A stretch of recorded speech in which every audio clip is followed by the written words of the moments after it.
আজকের রেসিপি টক ঝাল মাছের চচ্চড়ি। এতে বেগুন, শিম, ধনেপাতা, কাঁচা টমেটো দিয়েছি। লাইভ স্টোরিতে সকলকে স্বাগত জানাই। প্রথমেই কড়াই গরম করে তাতে সর্ষের তেল দিয়ে নিলাম। তেলটাকে হাই ফ্লেমে আমি ভালো করে গরম করে নিয়ে তারপর ভালো করে ধুয়ে নুন হলুদ মেখে রাখা মাছগুলো বেশ ভালো করে ভেজে নেব। এই আমুদি মাছ খুব নরম, তাই এক পিঠ ভালো করে ভাজা হলে তারপর আস্তে আস্তে উল্টে দিতে হবে। তাড়াহুড়ো করে মাছ ভাজতে গেলে কিন্তু মাছ ভেঙে যাবে। দেখো, এক পাশ একবার হয়ে গেলে তারপর আরেক পাশ উল্টে ভেজে নিতে হবে। আমাদের রেসিপিগুলো ভালো লাগলে লাইক করো, কমেন্ট করে জানিও কেমন লাগলো। আর এই ধরনের নানা রেসিপি পেতে আমাদের চ্যানেলটাকে সাবস্ক্রাইব করে আমাদের পাশে থেকো। আর আমি কিন্তু সব রান্নাতেই কিছু না কিছু টিপস দিই, সেটাও কেমন লাগলো অবশ্যই জানিও। মাছগুলো ভাজা হয়ে গেলে তেল থেকে তুলে নিতে হবে। তারপর সেই তেলেই আমি কিছুটা কালো জিরে দিয়ে দেব হাতে ঘষে। এইভাবে দিলে গন্ধটা খুব ভালো হয়। দিয়ে দেব কিছুটা পেঁয়াজ কুচি। এবার পেঁয়াজ কুচিগুলোকে ভালো করে ভেজে নিতে হবে। এখন তোমাদের একটা কথা বলে রাখি, চুনো মাছ কিন্তু খুব ভোজন রসিক মানুষ ছাড়া খেতে পারে না। কারণ এই রান্না অল্প তেলে হয় না, আর কম খাটনিতেও হয় না। বেশ সময় লাগে মাছ পরিষ্কার করে নিতে, কারণ বাজার থেকে কিন্তু চুনো মাছ প্রায় কেটেই দিতে চায় না। দেখো, আমার পেঁয়াজটা ভাজা হয়ে গেছে। আমি এবার শিমগুলো ছোট ছোট করে কেটে রেখেছি, শিমগুলো দিয়ে দিলাম। শিমটা এবার ভালো করে নাড়াচাড়া করে একটু ভাজা ভাজা করে নেব। আমি এই সময় দিয়ে দেব পরিমাণ মতন হলুদ। খেয়াল রাখতে হবে, আমি কিন্তু মাছ ভাজাতেও হলুদের গুঁড়ো দিয়েছি, তাই এখানে কমই দেব। দিয়ে দেব পরিমাণ মতো নুন।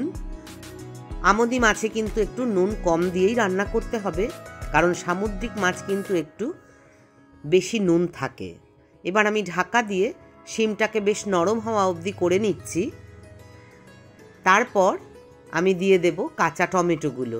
দেখো, আমি ছোট ছোট টুকরো করে কাঁচা টমেটো কেটে নিয়েছি। কাঁচা টমেটোগুলো দিয়েও এবার আমি বেশ খানিকটা ভাজা ভাজা করে নেব।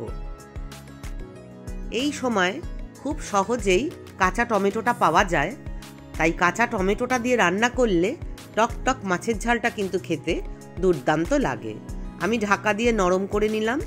ঢাকা দিয়ে রান্না করলে খাদ্যের পুষ্টিগুণ বজায় থাকে, রান্না তাড়াতাড়ি হয়, সময় বাঁচে, আর গ্যাসও বাঁচে।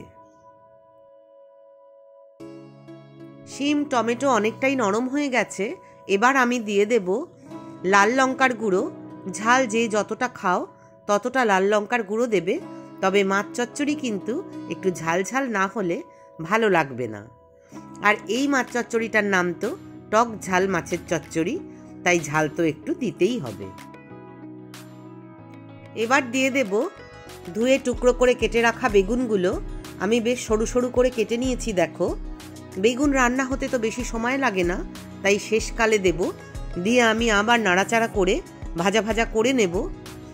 আমি কিন্তু মাছ ভাজার সময় যে তেল দিয়েছিলাম তারপরে আর তেল দিইনি।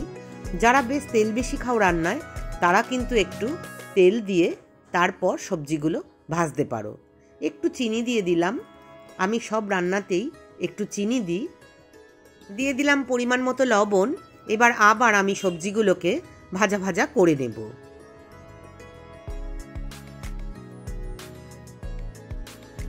বেশ খানিকটা ভাজা ভাজা করে নিয়ে আমি আবার ঢাকা দিয়ে দেব, যাতে আমার তাড়াতাড়ি সবজিগুলো সেদ্ধ হয়ে যায়। দেখো, আমি ঢাকা খুলে দেখে নিচ্ছি, সমস্ত তরকারিগুলো কিন্তু প্রায় সেদ্ধ হয়ে গেছে। আমি দিয়ে দিচ্ছি সামান্য ধনের গুঁড়ো। আমি কিন্তু এখানে জিরের গুঁড়ো ব্যবহার করব না, যেহেতু ধনে পাতা দেব, তাই একটু ধনের গুঁড়ো আমি দিয়ে দিলাম।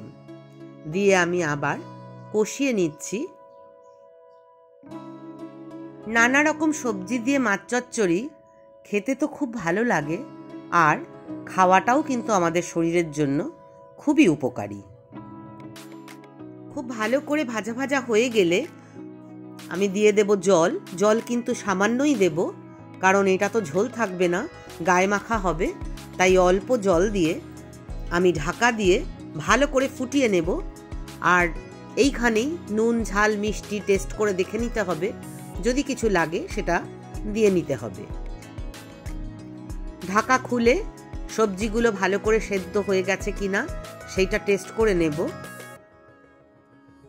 যেহেতু আমার প্রচণ্ড সর্দি কাশি হয়েছে, মুখে কোনো রুচি নেই, তাই আমি এই মাছ চচ্চড়িটা বানালাম।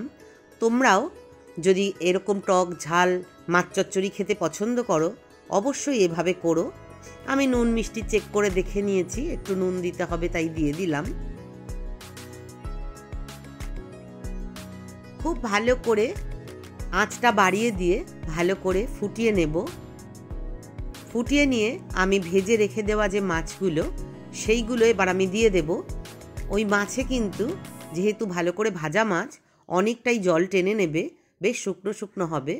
দিয়ে দিচ্ছি কাঁচা লঙ্কা। এই কাঁচা লঙ্কা দিয়ে ভাত মেখে খেতে যে কি স্বাদ, এ তো বাঙালি মাত্রই জানে।